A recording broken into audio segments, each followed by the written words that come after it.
Campurkan kentang dengan segenggam kacang kedelai, rendam selama 1 jam. Cara ini beneran unik dan rasanya luar biasa enak. Bisa dipastikan kamu belum pernah coba sebelumnya. Yuk langsung aku bagikan resep lengkapnya. Pertama, kedelai yang sudah direndam tuang ke dalam blender atau mesin penggiling. Kupas kentang, potong kecil-kecil, lalu masukkan juga ke dalam mesin. Tambahkan 2 gelas air, lalu blender selama kurang lebih 5 menit sampai benar-benar halus. Setelah itu, tambahkan 4 gelas air lagi untuk membilas sisa bahan di mesin. Perbandingan antara kacang kedelai dan air adalah 1:6. Saring hasil blender tadi dengan kain kasa bersih untuk memisahkan ampasnya, lalu tuang susu kedelai hasil saringan ke dalam panci kosong. Masak sambil diaduk perlahan. 1 bintang darimu sangat berarti untukku. Dukungan kecil itu bisa menguatkanku di hari-hari yang berat. Kalau kamu bersedia, klik bintangnya ya. Terima kasih banyak. Setelah mendidih, kecilkan api dan masak lagi selama 5 menit, lalu matikan api dan diamkan selama 5 menit. Lapisan tipis di atas permukaan itu adalah lapisan yuba, kulit tahu. Sementara itu, siapkan 1 bungkus koagulan khusus bernama Raja Tahu, pengganti gipsum, hasilnya lebih lembut dan alami. Larutkan dengan sedikit air matang dingin. Setelah suhu susu kedelai turun hingga sekitar 80 derajat Celcius, tuangkan larutan Raja Tahu dari ketinggian supaya merata. Tutup panci dan biarkan selama 15 menit tanpa diganggu. Hasil akhirnya, tahu sutra homemade yang lembut, licin, dan harum banget, teksturnya lebih enak daripada yang beli di luar. Kalau kamu juga penasaran, yuk langsung cobain di rumah sekarang juga. Kadang suka bingung mau masak apa buat anak? Nah, resep satu ini wajib banget kamu pelajari, nggak cuma bergizi, tapi juga super gampang dibuat. Siapkan mangkuk, pecahkan 3 butir telur ayam kampung, tambahkan sedikit garam, lalu kocok rata pakai sumpit atau garpu. Setelah itu, tuangkan air hangat sebanyak 15 kali volume telur, misalnya 150 ml telur berarti 2250 ml air, aduk hingga tercampur rata. Selanjutnya, buang buih-buih di permukaan agar hasil akhirnya mulus. Di dasar piring tahan panas, tata potongan tahu, lalu tuang campuran telur ke atasnya. Letakkan udang kupas yang sudah dibersihkan di atasnya. Tutup piring dengan plastik wrap, lalu tusuk beberapa lubang kecil dengan tusuk gigi agar uap bisa keluar saat dikukus. Didihkan air di kukusan, lalu kukus dengan api besar selama 12 menit. Setelah matang, taburi daun bawang cincang di atasnya. Kalau ada, bisa tambahkan sedikit kecap asin, lalu siram dengan minyak panas untuk mengeluarkan aroma sedapnya. Hasilnya lembut, wangi, gurih, dan sangat bergizi. Anak-anak pasti suka dan lahap makannya. Kalau sudah tahu caranya, yuk langsung praktikkan di dapur. Ikan kakap yang baru dibeli jangan cuma dikukus terus, coba deh resep kakap merah kecap ini. Dagingnya lembut, gurih, dan disukai semua usia, dari anak-anak sampai orang dewasa.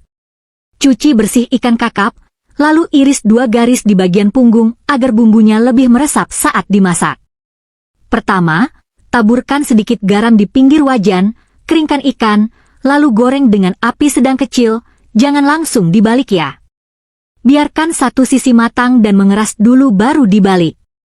Goreng hingga kedua sisi berwarna keemasan, lalu angkat dan sisihkan. Kemudian tumis irisan jahe, bawang putih, dan cabai rawit hingga harum. Saya setiap hari berbagi resep rumahan yang berbeda-beda, jadi boleh banget follow biar nanti gampang cari resepnya lagi. Setelah harum, masukkan ikan kakap yang tadi digoreng. Tambahkan kecap asin, sedikit kecap hitam, garam, penyedap, dan merica secukupnya. Tuang air panas sampai hampir merendam ikan, lalu tutup dan masak dengan api besar selama 3 menit. Terakhir, masukkan potongan cabai merah hijau dan daun bawang, rebus lagi 1 menit saja, dan siap disajikan. Kakap merah kecap ala rumahan ini empuk dan gurih banget, cobain deh di rumah. Tak disangka, tahu yang dibeli pulang bisa diolah seperti ini.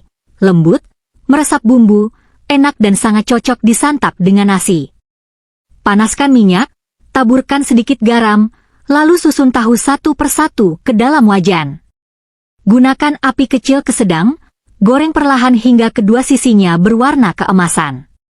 Setiap hari saya berbagi resep rumahan yang berbeda-beda, jadi jangan lupa ikuti saya, supaya nanti kalau mau masak tinggal cari.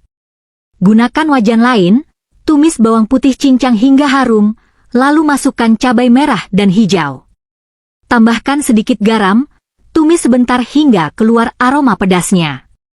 Masukkan kembali tahu yang sudah digoreng tadi, lalu beri kecap asin, kecap hitam, saus tiram, dan sedikit air. Aduk rata dan masak hingga bumbunya meresap. Tahu yang dimasak seperti ini hasilnya pedas, gurih, lembut di dalam dan sangat menggugah selera. Wajib dicoba. Siapa sangka susu yang tinggal dituangkan ke dalam minyak panas dan digoreng, bisa jadi hidangan andalan sebuah toko dessert? 99% orang belum pernah lihat, apalagi mencicipinya.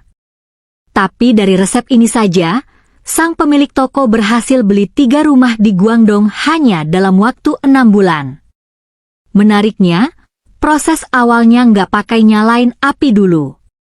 Masukkan 2 kotak susu cair yang besok sudah kedaluarsa ke dalam wajan, tambahkan 30 gram gula pasir dan 80 gram tepung maizena. Aduk rata dulu pakai sumpit, baru nyalakan api kecil dan masak perlahan sambil terus diaduk.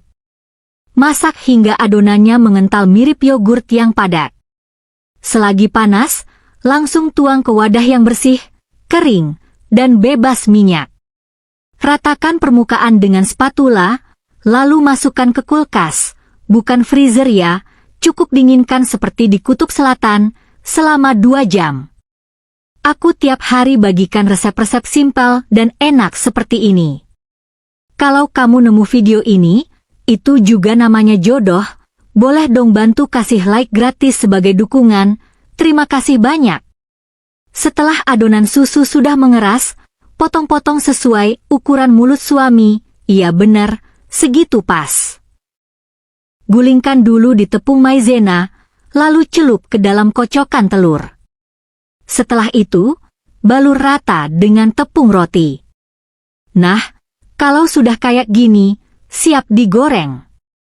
Panaskan minyak hingga suhu sedang, sekitar 60% panas, masukkan potongan susu dan goreng selama 1 menit dengan api sedang.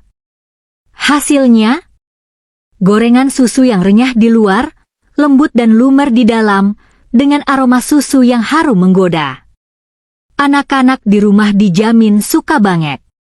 Kalau kamu sudah belajar caranya, jangan lupa kasih 1 jempol ya, yuk coba bikin sekarang.